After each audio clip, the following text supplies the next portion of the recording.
Hi everyone, welcome to another Broken Meeple podcast. That's been a while. Yes, the last time it was on, I can't actually remember what it was. I think I was ill. Yeah, I think I was ill because of the heat waves, and thankfully the weather has kind of died down a little bit. Not enough. I mean, we're still in the mid-20s, and we're going to get another heat wave in Wednesday and partially tomorrow, but we are at least at a temperature now where it's bearable. And by bearable, I mean I'm not like, wanting somebody to like kill me, like right now. It's still going to be hot. I'm still going to be sweating while I do this podcast because it's going to be hot in here because I got to close the door and the windows for noise and stuff. So it's going to be a hot podcast as always, but at least it's not as bad as the 38-degree one we had for a couple of days, and then there's not as bad as the continuous 30-degree one that we had for about 10 days straight. It's getting ridiculous, but we're almost into August. And even though the seasons have kind of shifted forward 1 month, so September is kind of always summer as well, September is never as bad on the temperature front. It's usually low 20s, in which case low 20s is perfectly manageable. And August hopefully won't be crazy hot. But who knows, global warming, everything, the summer is just horrible now. But we're getting there. Sooner or later, we'll be in a position where we can go back to normal temperatures. I can put on my big wool coat. I can, I don't need a fan everywhere I go. AC will be an optional extra, not a mandatory requirement. So we're getting there. We just got to bear with it. But generally fine. Job's fine. Everything else. I've done the podcast today on a Monday the 27th, because I've been at 2 conventions the last 2 weekends, so haven't really had the chance to be able to actually do any recording, so this is about the only time I can get, and that's only because I'm not at my normal games club tonight because, well, I've played in 2 conventions last weekend. I'm kind of gamed out, only to a point, but I just don't need to be at a club right now. I thought I'll use tonight to get on with some recording, and there's a few things I want to talk about today, so we'll just crack on. Firstly, it's been a while since I've updated on the whole channel, and that 27894, 215 extra in the last month, so we're doing pretty well actually in the last few weeks. The subs have gone up quite a bit. We're almost at the 28,000 mark, so another milestone reach, and some of that has been down to the last few videos that have come out.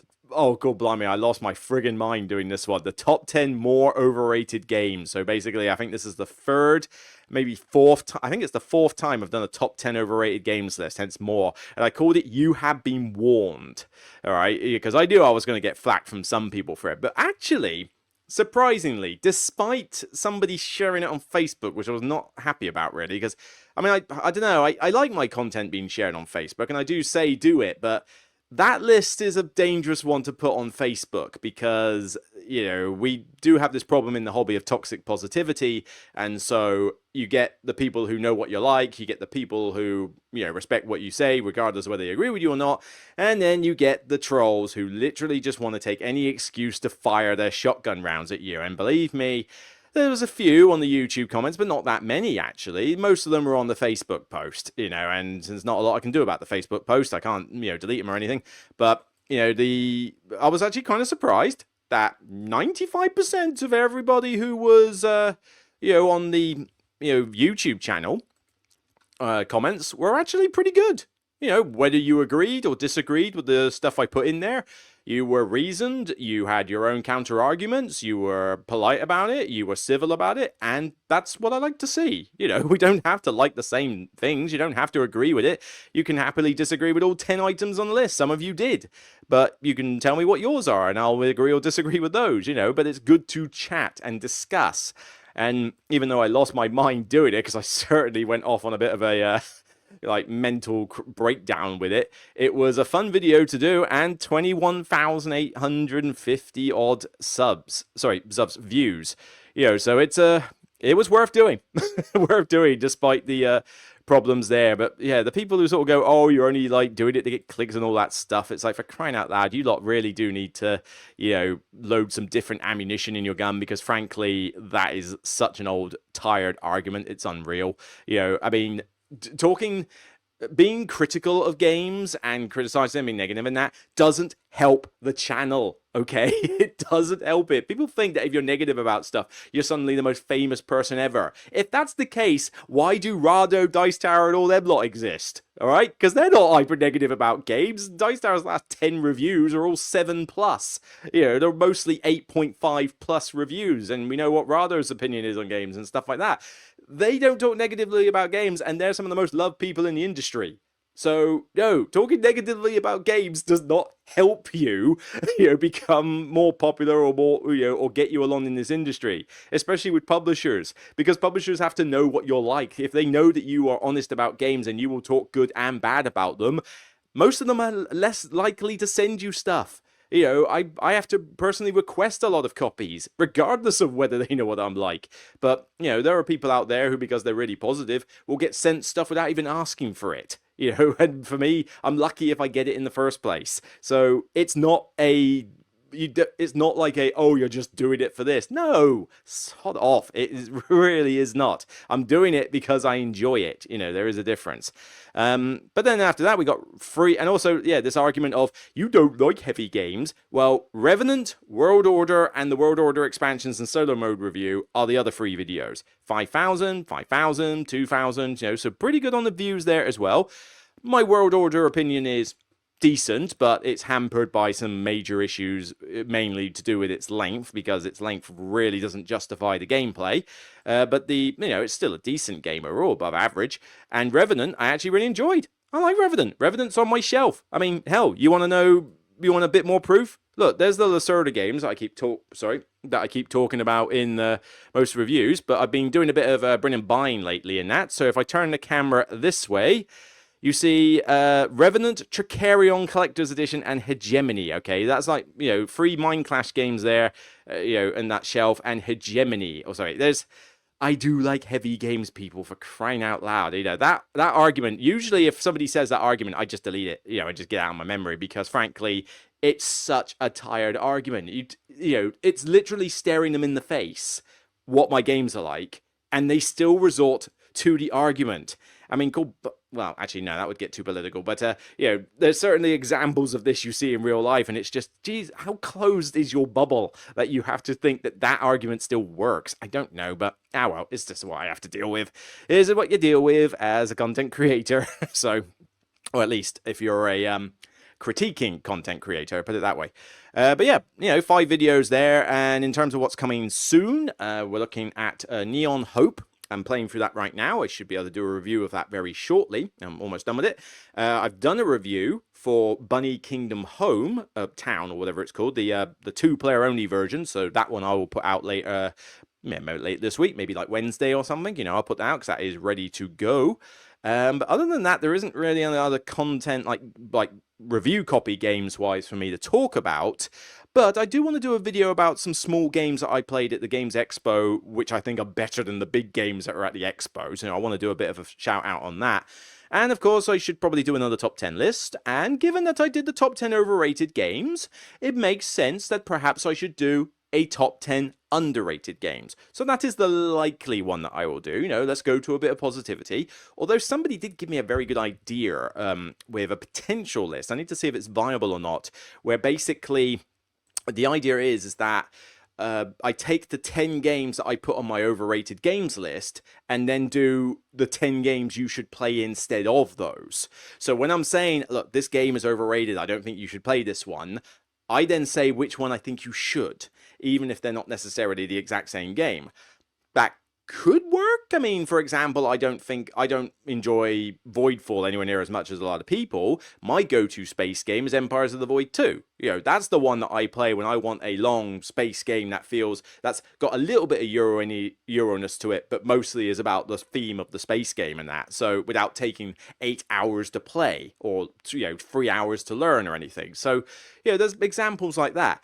I don't know if it's viable, but it's worth a shot, so I will consider that one. But definitely we need to get a top 10 underrated games in to balance the books, shall we say. Because less people are willing to get on your case and try and cancel culture you when you're talking positive about stuff. Go figure. So that's kind of what's on the horizon for a bit. And of course, Essen will come in October, and we'll chat more about stuff then. But yeah, I think that's generally about it for that. So, what have I been doing lately? Well, I've been to 2 conventions, as I said. So, I've been to one called Hexacon, which was basically one in Basingstoke. This is a brand new one. I wonder if I can get the... Yeah, can I get the Love Basingstoke? Love Basingstoke is a site that just talks briefly about stuff. What I need is... I need the Hexacon...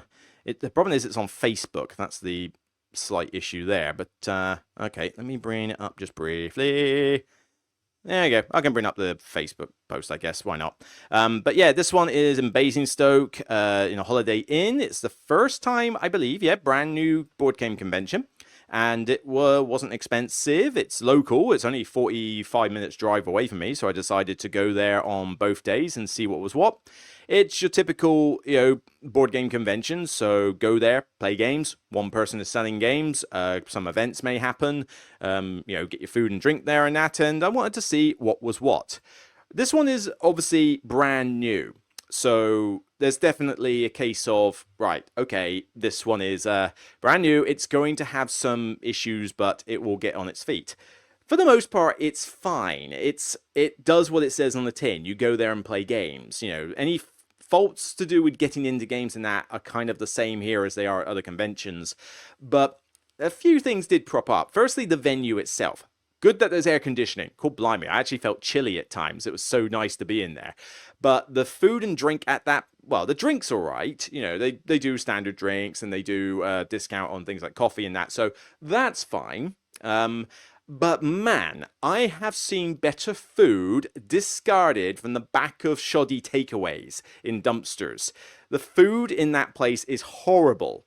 I paid £10 for a jacket potato and chili, right? And that's already more expensive than pretty much any other place I buy a jacket potato and chili from, right?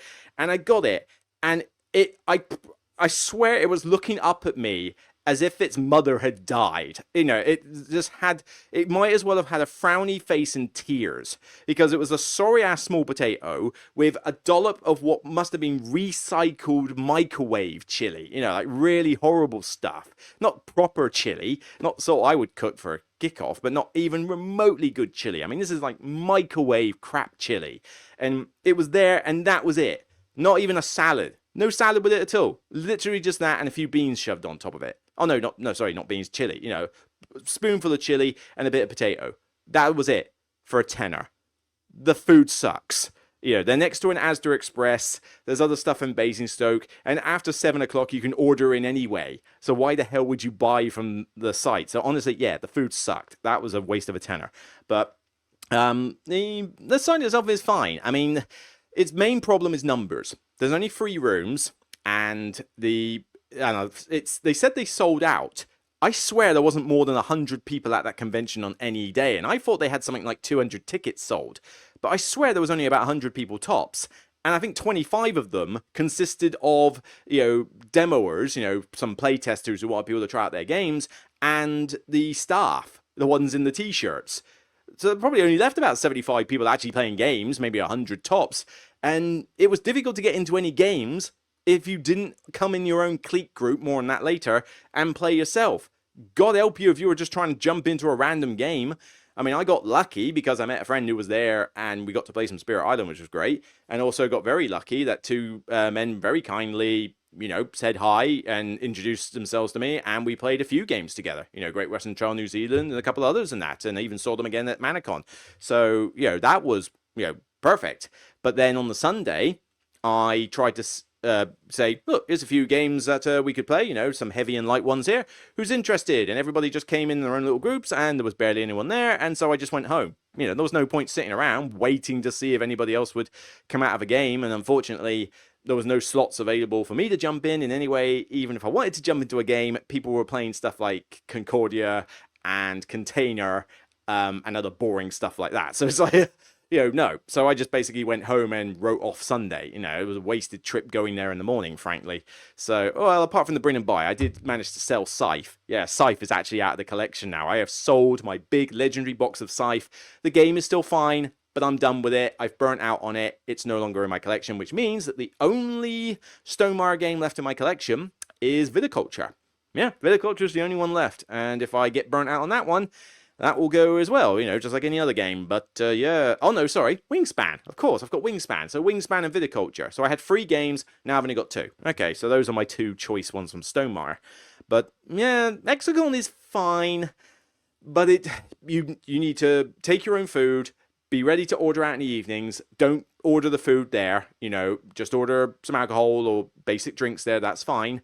And go with people you know, or be prepared that you might not get into games. It needs to boost its numbers, and it is its first con, and it's a small one. So give it time. All conventions start off bad, or, you know, or dodgy, or with flaws when they first begin. You never get it perfect the first time out. It never happens. I mean, hell, there are still problems with every con I go to in some respect. There will always be something wrong, and that's after the con's been happening for like 10 plus years. So, you know, UK Games Expo, how long's that been going on? Do you think that's anywhere near perfect? Hell no. So, you know, there are definitely issues with every convention, and this one just basically just needs to keep going. Just keep going. You know, if you're going to stick to that venue, then people just need, you know, maybe have a chat with them about the quality of their food, or just maybe say, look, you know what, you know, if you can order out in the evenings, people can come prepared. But other than that, keep the air conditioning on. Keep it in Basingstoke because it is local. 45-minute drive is nice. And, you know, nice to have a convention actually reasonably close to me. And maybe just get some more I mean, the table space was fine. There wasn't too much draw for that. But then there just wasn't enough people playing games. So, I don't know. We'll see. That one I'm sure will boost in the time to come. And then the other one I literally got back from yesterday. You know, literally got back from there. And that is one that's becoming quite a good little favourite for the UK, and that is Manorcon. Manorcon used to be at Leicester Uni. Back then it was okay, but it wasn't the best venue. It was definitely like a 3+ hour drive, so it took ages to get there, and in the summer it was an absolute furnace. You know, absolutely horrible with bad student accommodation and that, so I wasn't a fan of going there ever again after the first once or twice I did. But then it's now moved to Northampton University, so this is the 2nd year it's there, and it's a lot better. Yeah, the venue is definitely zounds better than Leicester Uni. Now, there are still some problems that repeat. The student accommodation still sucks. It may be cheap. Oh, man. But I pity the students who have to live in those furnaces. They are, you know, they are hot. Most of the stuff's broken. You know, they are pretty shoddy halls. And I think they've actually, you know, they've been in the media about that sort of thing as well in the past. So, yeah, not great. But I stayed in a hotel about 20 minutes away and drove in each day. Cheap parking. You can prepay parking for £2 a day, nice and cheap. Unfortunately, because the convention clashed with some festival that was on, I don't know what festival, but something big was going on in Northampton area. The hotels, including stupid stuff like travel lodges and that, were charging like 3-digit figures per night. It was ridiculous. So I had to go into a hotel about 20 minutes away, the Columbia Inn and Arms or something like that. It was run by a Colombian family. And yeah. For that much a night, which was still the cheapest around, I expect better. Yeah, wasn't the best of night's sleep or even the best of quality food or anything. I mean, yeah, it was pretty bleh, but it was adequate for 2 nights. I just didn't get a lot of sleep. But the other than that, you know, Manorcon itself, again, go there, play games. There's a retailer, there's a bring and buy, there are events, you know, but most people are there to play games, and there's a decent amount of space throughout the whole thing, really. I mean, getting tables is not usually too difficult, but it's, you know, you've got a wide selection of games. I mean, I was there playing Hegemony, and you can play Ark Nova, you can play Vital Lacerda, but you can also play something as easy as Flashpoint. If you really must, you can play Darwin's Journey. I don't recommend you do, but you can if you want. And, you know, there are some light games as well, some 18xx's if you're into that sort of thing. But yeah, it's a good area. You know, the bring and buy, oh god blimey, I thought I was only going to take a couple of things to the bring and buy. I then found stuff on my shelf and ended up taking about 10-15 games. I sold all but one. I brought 1 game back. I made a killing on the bring and buy. Stuff to help me repay my mortgage next month. But yeah, it was still good. I mean, this back room here does oh wow, that's a picture of me. I'm on it. I didn't realize there was a picture of me on one of these Manorcon ones. All right, what am I playing there then? Ah, I recognize this. This is when I was teaching free people how to play Wayfarers of the South Tigris. Yeah, they walked away liking that one. And that was a good fun session. But that room does get quite hot. They have opened this back wall here, which is essentially made it a double room, which helps. But that room still gets quite hot in the summer. So if you want to be in there, you don't mind the heat, fine. But the table size is good there, though. That's the thing. But yeah, other than that, that room is a little bit hot, and I'm not the biggest fan. I usually like to be somewhere here in the main hall, or I quite like to be... these oval tables are a pain in the butt when it comes to the shape, but otherwise it's quite a cool area in terms of the heating. But yeah, there are some tables in the sort of main hall area that are, in this area that are nice and chilled, nice and big. And it's a good, friendly atmosphere here. People are generally, on their best behavior, no problems. The food is great. Because it's a Northampton Uni campus, food's pretty decent. It's good value, nice and cheap. They have craft beers and ales on. Yeah, so I was drinking a couple of those throughout the thing. There's complimentary tea and coffee. So if you've got the 2 big coffee containers, you could get free tea and coffee.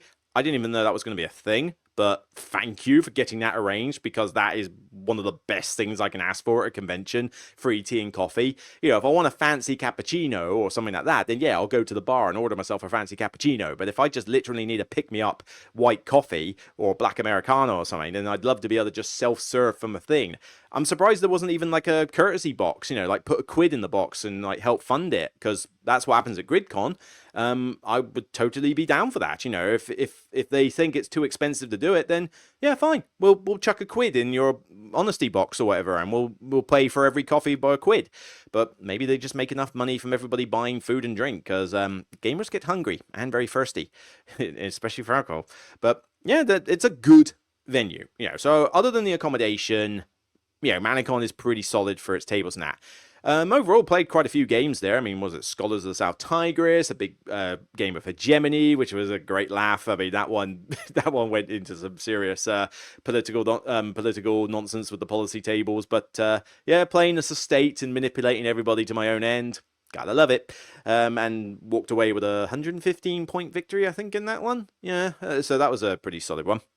But also, what else? So Scholars of the South Tigris, 2 games of Forest Shuffle, Nova Luna, Great Western Trail New Zealand, Nikosu Dice, what else? SETI. Yep, SETI's always a good one. So yeah, some pretty solid games, and one not so solid game. We'll get onto that in just a moment. But yeah, so Manorcon is a good one to go to. There are some issues.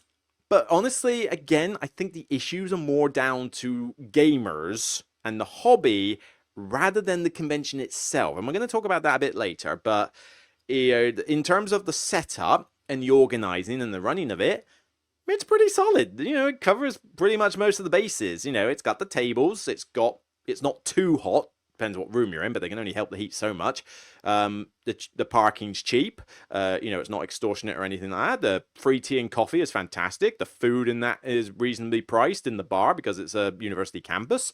The accommodation sucks, but that's student accommodation for you. And I stayed out of the thing, so normally you have to queue for ages to go into this cafeteria area to get your breakfast in the morning. It's decent food and it's reasonable value, but I hated the idea of having to queue there for like nearly an hour because everybody gets there early and stuff. So this is why I opted not to stay on site. But that's just the nature of the beast with the setup of it being a uni. But otherwise, nah, it's a solid con run by good people. This one I think this one's gonna get more of a following as time goes on, because obviously it's been kind of at Leicester and most people have sort of forgotten about that point. But nah, I think in Northampton it's going to do well. It's on the cusp of how long I want to travel for a convention, about 2 3/4 hours. Although some of that is because the M25 sucks. I have to take the long route round like Winchester, Oxford, A34 and up above just to stand a remote chance of getting there. And even then I have to put up with the A34. You try to get to Northampton or even like, Mindfart. HandyCon. You try to get Milton Keynes for HandyCon, or this one for Northampton. You try to go up the A3 and up the M25 and up the M1 to get to them. You are just inundated with traffic jams and horribleness and that, and it's just a horrible route.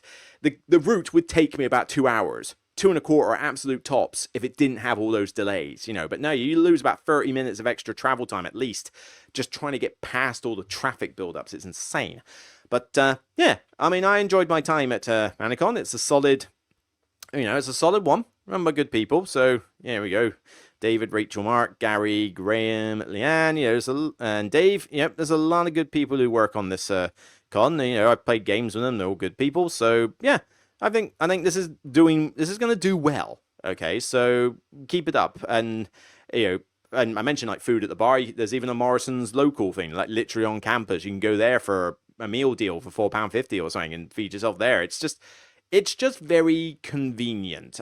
You know, game-wise, you have to be a little careful, though. Some tables are catered pretty well for big games. The rectangular ones, you do have to squeeze some games on, but then that's more a fault of the games. Games are just getting too big in terms of their table space requirement. So, yeah, that's not really a fault either. It's just generally a pretty solid con. So, yeah, I look forward to next time. If anything's more of a nitpick, it's the way it's timed. This Friday 2 o'clock to Monday 2 o'clock thing, I don't quite get that. Because I take the Friday off work and get there and I play from Friday night. Then I'm there for Saturday. And then because I like to do online games with friends, you know, survival games on Steam on Sunday night, I leave at about 3 o'clock and get home in time to chill and that. So I'm kind of doing half Sunday, all of Saturday, and kind of half of Friday. So value-wise, this is on the borderline of not being great value in terms of travel and cost and everything. But because I enjoy my time there a lot, I don't mind. But I don't want to take 2 days off just to have a bit of extra Sunday and a little bit of Monday. I don't know, 2 days off for a convention is a bit much for me unless it's Essen. So I do wish it was just full on Friday, full on Saturday, and then full on Sunday. That you know, just like everything else, I don't get this middle of the day thing. That's a bit of a niggle, but if it works for other people, it works for other people. You know, that's just a me thing. So, yeah, keep it up. I'm looking forward to next year. All right, let's talk about a game I've played. And this one I played on the Sunday at Manorcon because I couldn't get into a game. So I thought, fine, I'll book myself into this one. It was one that was being effectively demoed in a sense, not demoed, but full game. But it's new. It's on Kickstarter at the moment. You know, somebody at the con basically got one sent in advance via connections. I don't know how, but this game was available to book into and play. This one is called, if I get the page up, Rosalie or however you pronounce it. I don't think anybody really confirmed that at the time. This is from Uchibakoya. Spell that one. Uchibacoya. Okay, it's presuming it's Japanese. But basically, this is the same. Yeah, it's Japan. There we go. These people have done a few games, but not ones that I've really heard of, and some of these are just iterations and expansions. But there's Aqua Garden, which, if I recall, Aqua Garden was that small little game that you did a rondel loop-the-loop track, and you put little sea creatures in a little aquarium or something. I remember that being quite nice. Nothing amazing, but nice.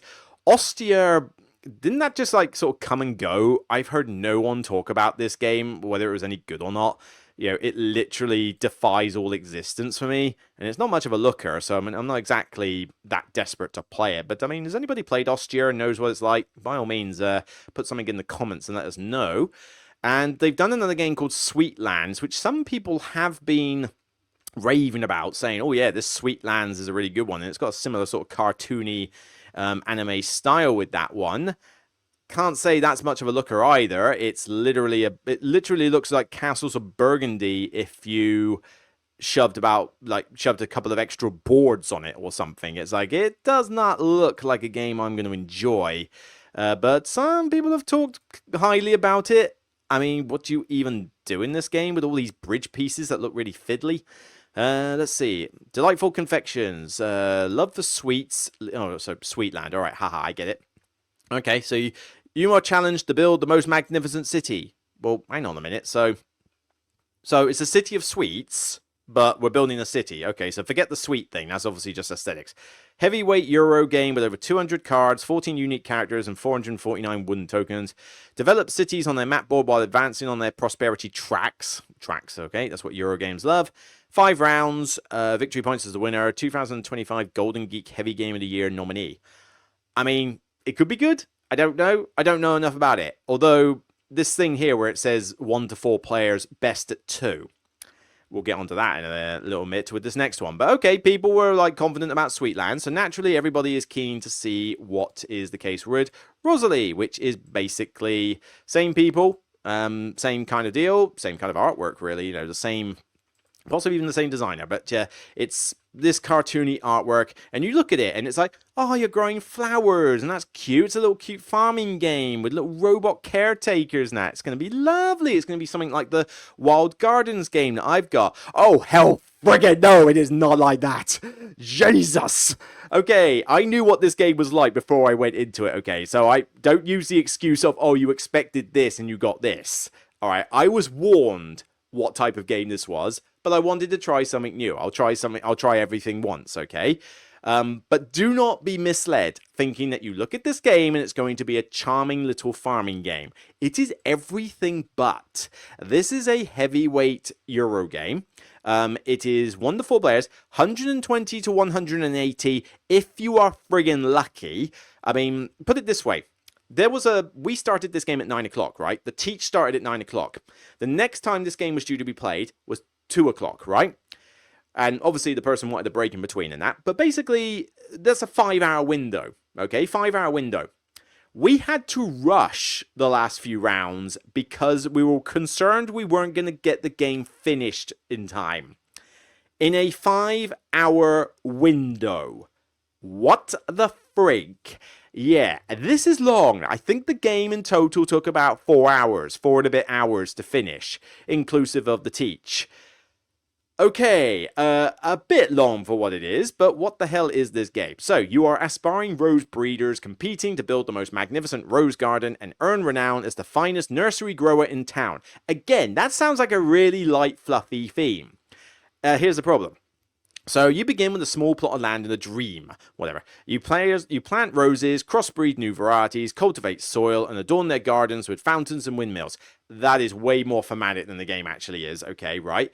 Neglect their care and they will wither. Yep, fine, you have to care for your flowers, otherwise they will wither. You have caretaker robots that can help do that work for you. You have workers. Money is always available. The town is generous with its loans, and players can borrow freely whatever funds run short. But at the end of each year, interest quietly accumulates, debt begets debt, and what once felt like a lifeline can become a chain that strangles your ambitions. Yeah, this game isn't really a game about cultivating roses. This is a game about debt management. Pretty much solely about debt management. The flower thing is really a side part. This game is a very masochistic game to play because you start off with a bunch of money and a load of debt tokens. And these debt tokens are mass negative victory points. If you have any of those left at the end of the game, chances are you've lost, right? We'll get onto that. And I didn't have anybody end. I paid it off well in advance of the end. I think I came second, although technically could have been first. We'll get onto that in a minute. But, you know, I came second and paid off all my debt, okay? But the idea is that these debt tokens at the end of each round, or end of each autumn round, spiral into more debt because they generate more debt from interest. And if you can't get your engine running, then you're just going to spiral out of control in terms of debt. It's very sort of punishing in that respect. You can really get put into a situation where you just have no chance to pull yourself back. The artwork is charming enough, although these flowers don't even have names. So really the theme of the flowers is bare bones at best. It's literally just colors. And on the subject of color, this game is one of the most... this is a game about colorful flowers, okay, with a nice picturesque aesthetic. It's one of the most colorblind, unfriendly games I've ever seen. There is very little to distinguish between these cards, okay? Very little distinguishable symbology. And white flowers still appear like cyan, blue and things like that. And there's just not a lot of ways to tell the difference between some of these flowers and that. If you're colorblind, stay the hell away from this game. It really isn't helping you. But that's a minor thing. So basically the way the round works is that you have, there's not many pictures to show with this, which is kind of annoying really. Maybe, oh hang on, you can get some more pictures, come on. Right, well, this player board will start. Anyway, so your player board is like this. You've got contracts at the side that you collect, which you can put these roses on, and they allow you to complete them and get money and points, right? You've got buildings that you can build, some of which are very useful, some of them aren't even worth the cardboard they're printed on. You've got 4 special abilities that you will unlock if you build your special buildings, and the special buildings are purely just to unlock an ability and score points for the values of certain roses on a quadrant. Because theme, whatever. But, you know, it's part of the Euro mechanics for scoring. And the main crux is that you have these workers. These workers are what you use to power the actions, and they are, you know, you might have to pay a salary if you have more of them, but you need these workers because you exhaust them for everything. And, you know, if things go wrong, then, well, you could be in a bit of a bother. But the action selection revolves around this clipboard thing. So you have this board, and it's got hollowed out bits for ticks. You get more of these ticks as the game goes on, probably too many, in fact. And the idea is that you select one of these actions. And it looks like a lot of symbology, but it's actually relatively intuitive once you actually get explained it. It's not too bad. But the slash for an or action could be better placed, because I had that mistake once or twice. But other than that, it's not too bad. But the idea is that you have this clipboard, and you put a tick on it to say which action you're doing. The action phase, is simultaneous with the other player. So you select a bit on your board, do the actions in your own time, and then you pass the clipboard round to the next player. If they decide to do an action that's already got a tick on it, they've got to pay that player money. Otherwise, they just put their tick on a different space and go with it, right? And other than that, you're just basically passing the board around, doing a different action each time, maybe the same action twice, depends what's on the clipboard, and you're, you know, doing your actions by yourself. Now, that alone creates a couple of problems, because firstly, simultaneous turns. Simultaneous turns is already problematic, because no game is truly simultaneous, because you're only as fast as your lowest common denominator. We kept having a bit of a pain train of these clipboards because of the AP that this game can generate. You know, you do the wrong move, you get your sums wrong, and you're going to get screwed over for it. You know, it's very punishing, this game. This is one you play if you like the games like Barrage or Splotter games. And that also causes people to think. But also the turns aren't equally spanned. You may have a turn where you do nothing but these 2 boot actions at the bottom, right? That will take you 5 seconds to do your turn. You could also be doing a turn where you're building specific buildings, or choosing specific flower cards and stuff like that. These turns could take you many minutes, especially to decide on what's there, especially if you're not first in turn order and you have to wait and see what happens with the cards. So you could be there, like I was, waiting ages for other people to take their turns, and you can do nothing in the downtime. You know, this creates such a wad of downtime, it's ridiculous. You know, you get one slow player and you will be there for a long time. You know, the turns are just not evenly spaced. The second thing is that this thing is meant to generate a sense of this is basically the only interaction in the game. The game is basically multiplayer solitaire, through and through. And I've seen creators try to defend that this thing is interactive. I don't know what planet they're on. It's clearly not Earth, because this is the interaction, right? Okay, picture this. Well, I've already explained it. You pass the thing along, and if there is a tick on the space that is somebody else, you've got to pay that player. And I'm done talking. Yeah, that is the interaction. That is it. And as you can see from this picture, there's a tick on all the spaces other than the one that's there. And that's typical because most of the time you don't need to do an action that someone else has taken. I played this for 4 hours. I never once needed to duplicate an action that was already ticked. Okay? And I never got paid by anybody doing an action that I'd already done. So this whole interactive bit was entirely gone. And some people will claim, but you can look at the person after you and see what they're probably likely to do and put your tick in there or something. Firstly, there's a ton of stuff going on. You're trying to stop yourself spiraling out of control, and you think you can look across the far end of the table, look at your neighbor, and deduce from his mass collection of flowers, his mass collection of money, his mass collection of debt, whatever, what one of 1, 2, 3, 4, 5, 6, 7, possibly 8, if you include the boot thing, 8 possible actions that they can do, and you think you're going to figure out the one that he's going to do. No. And even then, are you going to block that action with your tick on the basis that you're doing an action that you may not want to do yourself, but you think they will do. No! The only time that ever comes into play is if you do a boot action, because you've got to put your tick on something. Only at that point would you even consider looking at that player, but even then, pick one at random. Just roll a die and pick one. That's as much as good as it matters. You do not have enough information to be able to deduce what they're doing. It's purely luck of the draw. And as I said, I never got paid once, and I never needed to pay anyone. So this is not an interactive game, okay? It is multiplayer solitaire for 4 hours plus. What? The other one said best at 2 players. I think this one is best solo. And the person who was teaching it said he prefers playing it solo and 2 player. The freaking teacher of the game acknowledged this wasn't a multiplayer game, and it clearly isn't.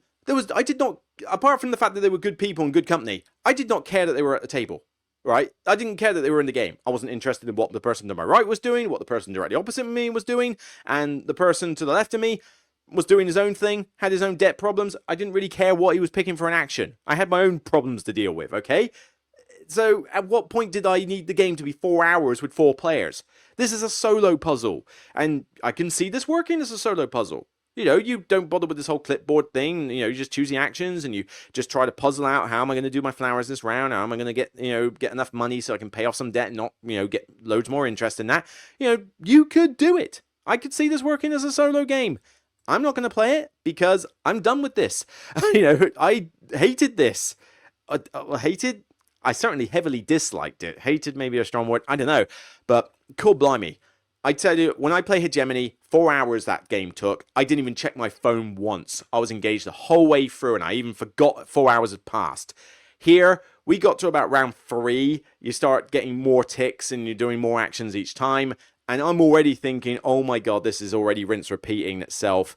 And by the time we got to like the 5th or 6th round, I'm like, Jesus, because this game's gone forever. I'm waiting forever. And I'm like, I've done my turn in 5 seconds. I'm waiting ages for this guy. And it's seriously, what am I doing here?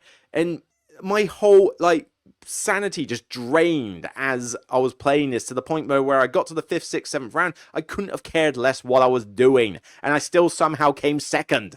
And the point inflation is insane, because some people could finish this game with a negative score. They could finish with 3 points, 5 points. It's happened. I finished on 109. The winner finished on 140. However, here's the other problem. Simultaneous games. You've got to trust that the other person knows what they're doing with the rules, because if you cock anything up with the rules, you unbalance this game entirely. He thought that the contracts were storage spaces for the flowers, even though there is a space clearly labelled as the one that only stores 2 from round to round. We didn't realise who was doing this, because obviously you're dealing with your own stuff. You have to trust that other people are playing the rules right.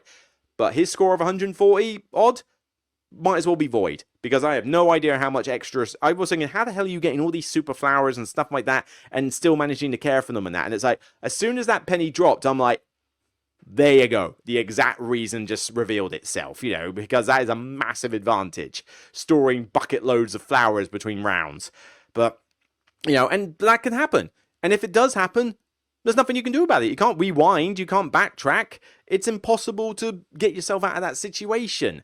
And a simultaneous game when the rules are simple works better, but a simultaneous game when the rules are complicated. I mean, these rules are pretty fiddly in places. There's a lot of fiddliness with, how do you deal with contracts and the timing for when you sell stuff and buy stuff and that.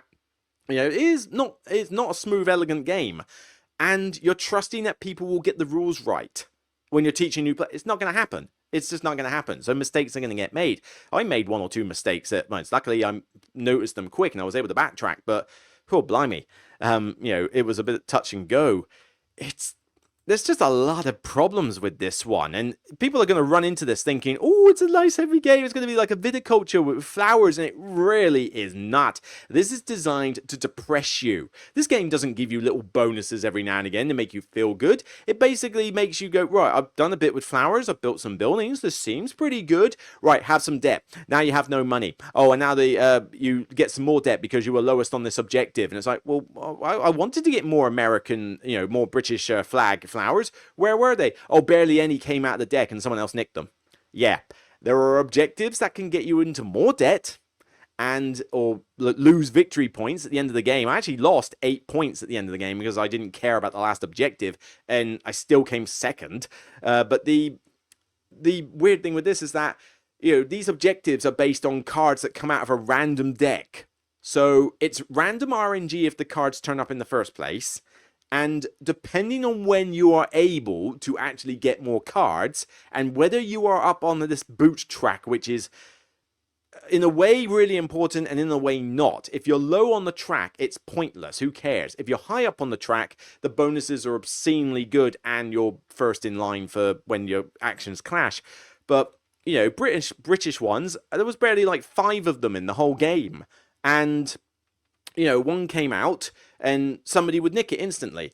And, you know, next round, it's like, oh, 1 or 2 have come out. I'll do the buy cards. I'm not high enough on the boot track. Somebody else does it, buys them, and I can't get them. The game is literally designed to depress you. It doesn't make you feel good about anything. It doesn't make you feel like you've achieved anything. It just bashes you around the head until you essentially get depressed and leave, pretty much. Despite it looking nice, the aesthetics are nice, the pictures are nice, the artwork's fine. It looks nice on the table, but man, this is not the game you think it's going to be when you look at all these pretty cards, with, all this random symbology. The point scoring, I mean, you're collecting sets of these 1, 2, 3, 4s because reasons. The flowers don't even have names, so the flowers, the theme's gone there. And those buildings add the values of these little random numbers in the corners, and they are victory points. Why? What distinguishes them? I don't know how they distinguish in any way. The mills, windmills, very useful to build. Caretakers, useful to build. I didn't really focus on that much, though. The special buildings, you need to build them ASAP because they are your special abilities. Although the person next to me, their special abilities, where they get to hire employees and pay next to no wages and get money for hiring employees. We all agreed that those powers are stupidly overpowered compared to some of the stuff we had. I had the builders one, where you get bonuses for building. There's only one reason why you need to build stuff for the most part, and even then, once you've built enough stuff, those bonuses are then gone. You don't get any extra benefit for the rest of the game. And the water mills, they're not even worth the cardboard they're printed on, frankly. I mean, they are rubbish. You get a tiny little bonus for the first one. You get a useful tile bonus for the second one. That's the only reason you buy 2 of them, really. And the third one is a very minor point scoring. 1 point for every 2 buildings I've built. Wow, I get 3 or 4 around, and that's after I have munchkin buildings like crazy. Joy. It's just not worth it. Just a lot about this game was kind of death by 1,000 cuts, really. I mean, it looks nice. It's definitely going to be thinky, but a lot of the actions are pretty fiddly. By the end of the game, by like round 5 onwards, there were some actions that weren't even worth doing. You've got this clipboard here for... where's that clipboard? Come on, clipboard. Yeah, so you got like 7 actions there, right?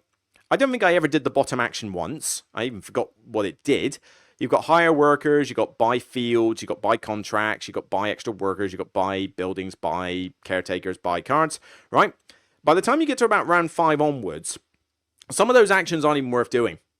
I've hired all the workers. Why do I need to do it ever again? Okay, I've already bought enough fields and greenhouses. Why do I need to buy any more? I've already built pretty much all of my buildings. Why do I need to build more buildings?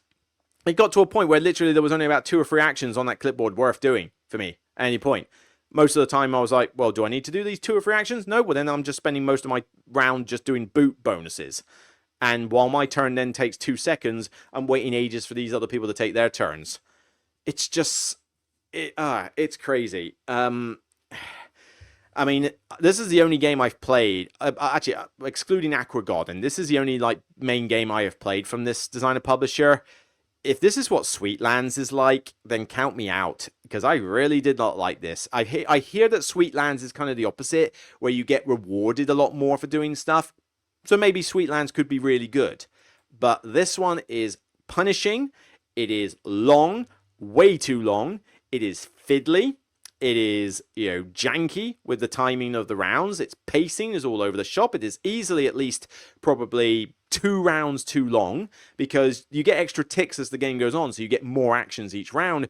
It snowballs to a point, though, where you really are spending ages on the last few rounds. It's like taking forever to get it done.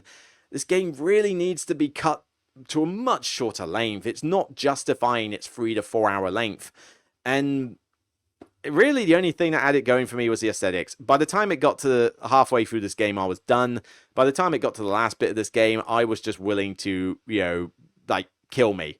Choke myself to death on the flowers I was growing, or hoping that a caretaker would go ballistic and, break its programming and go on a killing frenzy or something. Anything just to make the game more fun. Great company, but nah, for me, this game sucked. Not a fan.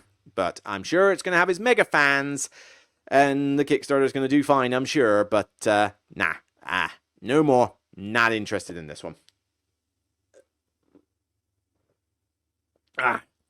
There we go. Right, well, we're already on 50 minutes, and I haven't even really got to the talkie point. Well, the talkie point hopefully is not going to be more than, say, 20 minutes or so. But I've basically been at 2 conventions, and we know what we love about conventions. We go there to play games. We can buy games, we can sell games, we can meet new people, and all that stuff, right? So we know what we love about conventions and why they work. Why don't they work, though? What elements don't work with a convention? What could put people off majorly? What are the main issues with conventions in general that, unfortunately, no convention has managed to really solve yet? So I asked the question on my Facebook page, and I'm going to put that thing up. I mean, if you posted on it, obviously, you expect people to see it, but I don't want to sort of read through a bunch of them and sort of give my thoughts, but I have some thoughts on this as well, particularly from the Hexacon and Manorcon that I was at. And these are not faults of the conventions themselves. I think this is more a fault of the hobby in general, okay? And no convention has managed to solve this problem. So this is not badgering those two at all. This is just something that is the case with conventions. But I want to just bring up my, Facebook. Paul Krogan's just put up a post saying, like, now in Manorcon, best Manorcon ever. Man, do you ever say anything bad about anything? But yeah, cool. Love you. But yeah, so right, so what have we got here? So, interested in views for a podcast topic. We all know what we love about board game conventions, but in what ways do conventions not work? Okay. So, we got some things here. I'll speak for the folks who don't like conventions at all. First problem, far too peoply. Well, certainly, yeah, if you're not a fan of big crowds and groups and that, conventions aren't going to work for you, full stop. It's going to be, it's going to get on your nerves. Some people just don't like big crowds, meeting new people and that. So, yeah, obviously, it won't work for you if you're not into that sort of thing. I like conventions. Don't hold them in the... Paul Grogan says, don't hold your convention in the southwest of the UK. Everyone talks funny and keeps calling you my lover. I usually say the words my dear, actually. It's like, how you doing, my dear? Something like that. But coming from the West Country, yeah, we do talk weird. So that is definitely a given. Okay, what else we got? Lack of open game space would be my number 1. Luckily, this has only happened once. I think also the food and drink has been an issue at a few conventions I've not been to. The hotel not having put enough staff, so long queues, food not being available. Yeah, HandyCon definitely has that problem, because HandyCon always never has enough staff at that thing, although the venue is shutting down now, so I wonder if that had something to do with it in the long run. But yeah, convention, and even at Hexacon, actually, the staff were barely on the tills at all. There was like barely anybody in the hotel, and certainly no decent chef in the kitchen. But that can be a pain. I hate the idea that, I fancy some lunch. Oh, that means I've got a queue for ages, and there's only one person on the till because for some reason hotels can't be asked to get other staff to work overtime or whatever on days when a convention is happening. Why do hotels seem to underestimate how many people need food and drink at these things? And the quality of the food tends to be sucky as well. I mean, we host these things at places like Holiday Inn and Holiday Express and that, and it's like, yes, they're convenient and they're air-conditioned, but man, they do not have good chefs, right? Most of the time, they suck for food. When you go to conventions and realize you only play games with your friends, you could have just stayed at home and saved a small fortune on coffee and snacks. This is the big one. So big, I even gave it a thumbs up, right? Because this is a problem with games in general with with hobby conventions and that. And this is the big one to focus on, right? I was at Manorcon, and I said that, there was a time when I booked into a hegemony game, perfectly fine, we got it sorted, 4 hours, great.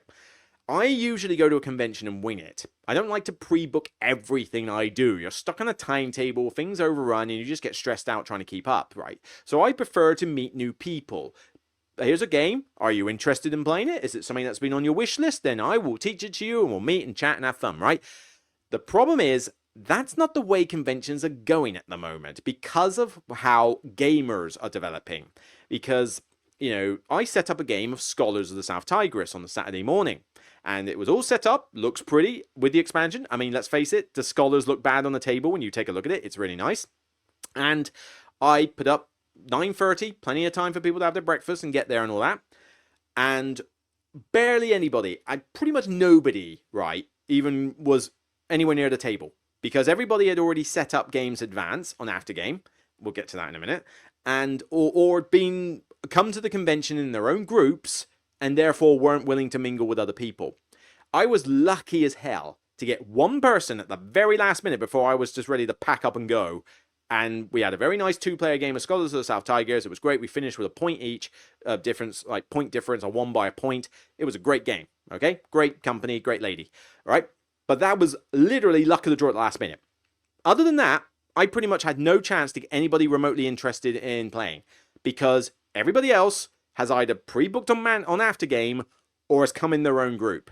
And that is what is the problem, my biggest problem with conventions right now.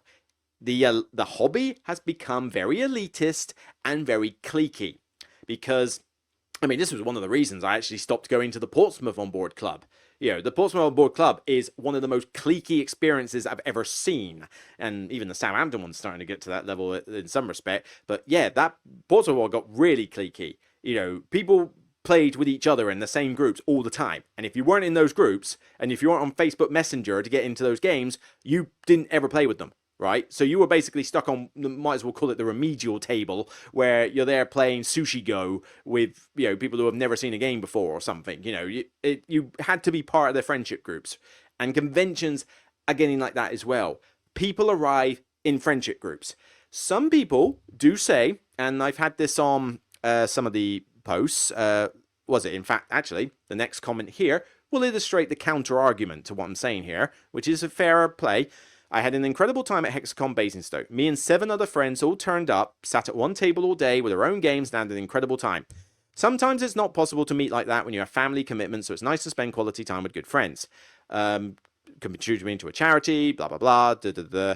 I think the only thing holding small conventions back is the people gatekeeping to stop others from having the best time they possibly can. I don't quite get how that's necessarily related, but anyway. But yeah. If you turn up in your own group because you're from different necks of the woods, you don't get to see each other much, and that's the group you're going to be playing with, I can see the counter argument for that, okay? That's a fair thing, you know.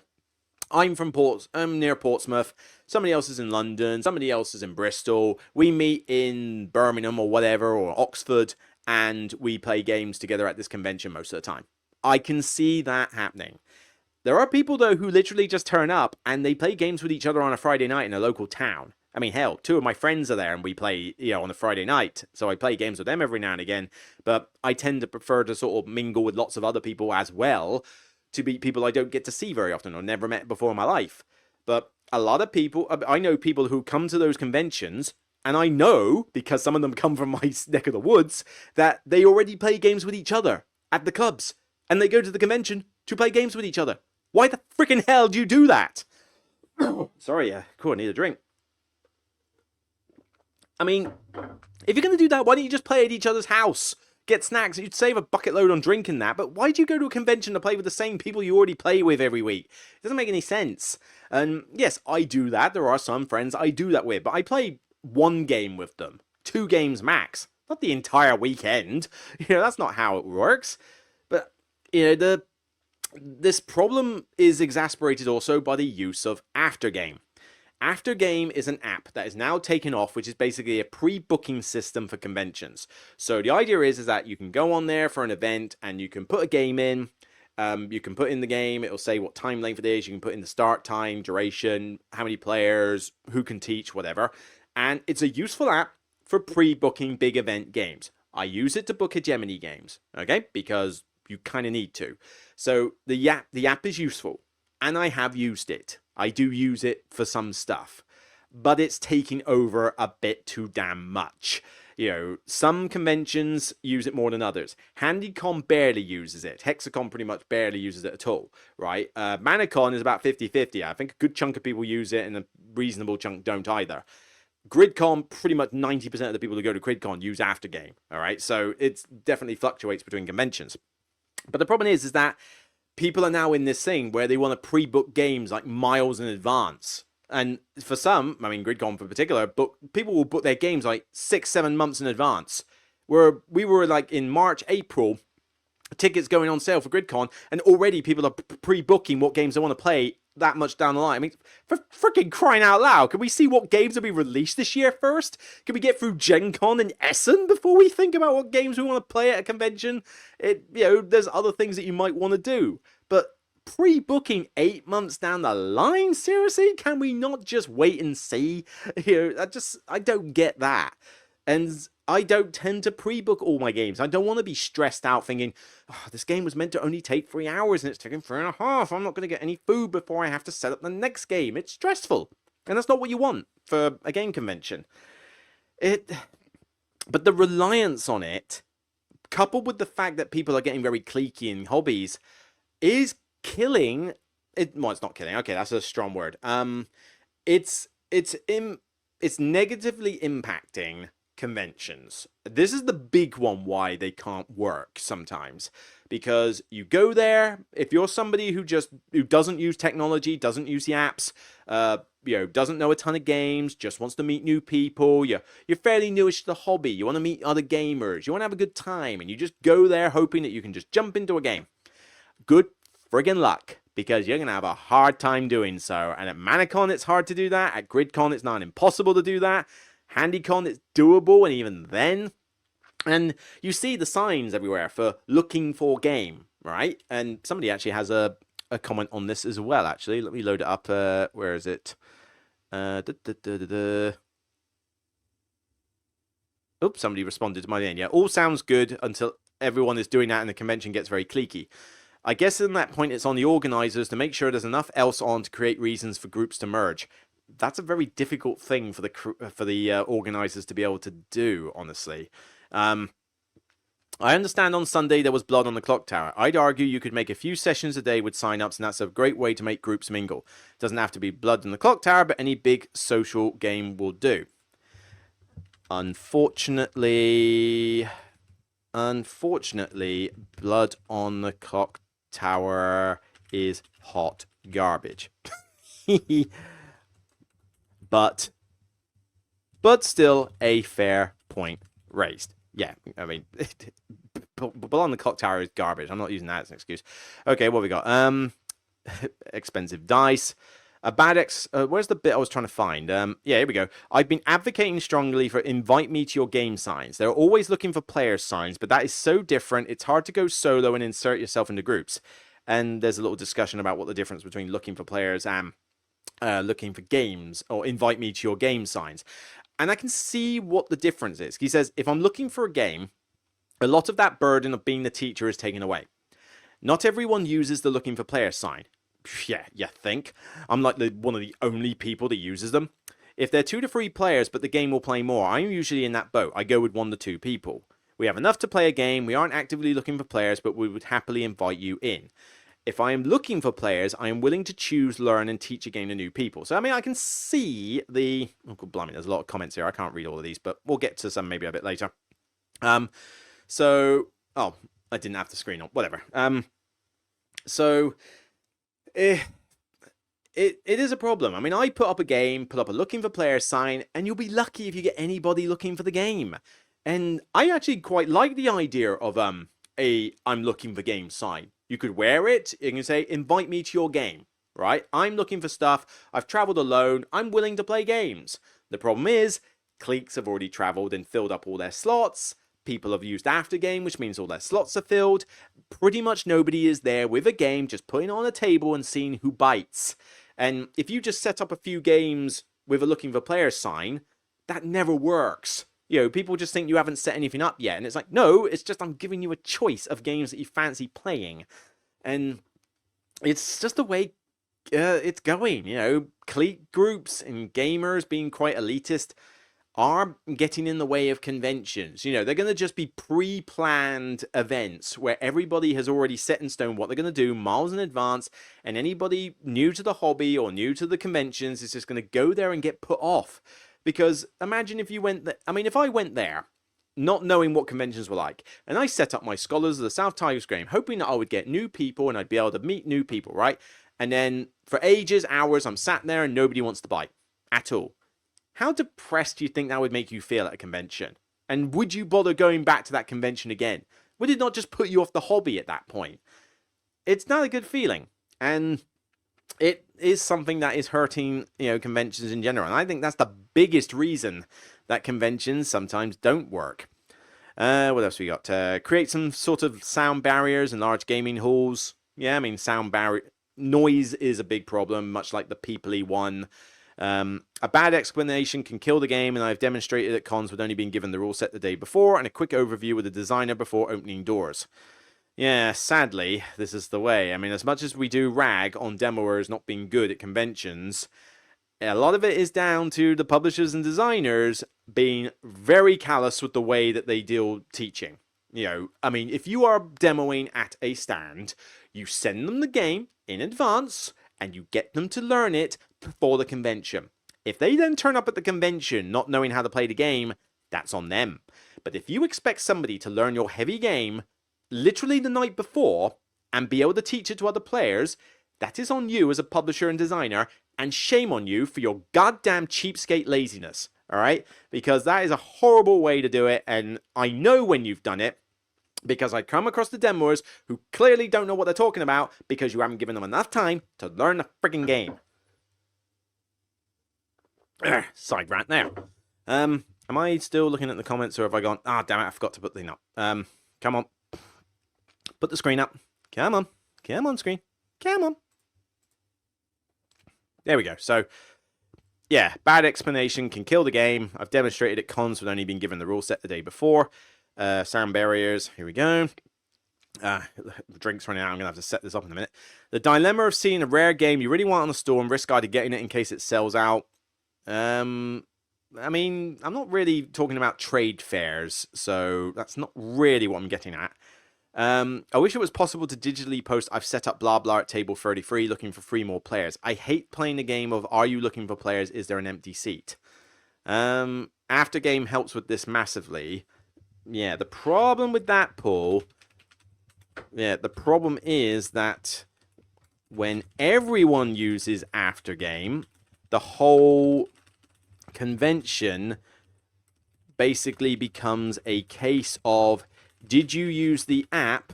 Oh well, sucks to be you. You don't get to play games today. Yeah, that's the thing. After game is good up to a point. It is not the savior of board game conventions. I think it's actually a problem in conventions. And I'm sure there's, in fact, yeah, get that in the comments. After game. Do you think it's a positive influence on conventions, or do you think it's a negative one? I think overall it's a negative one. It's got its pros, and I have used it, but I think overall it's contributing to more problems than it's solving.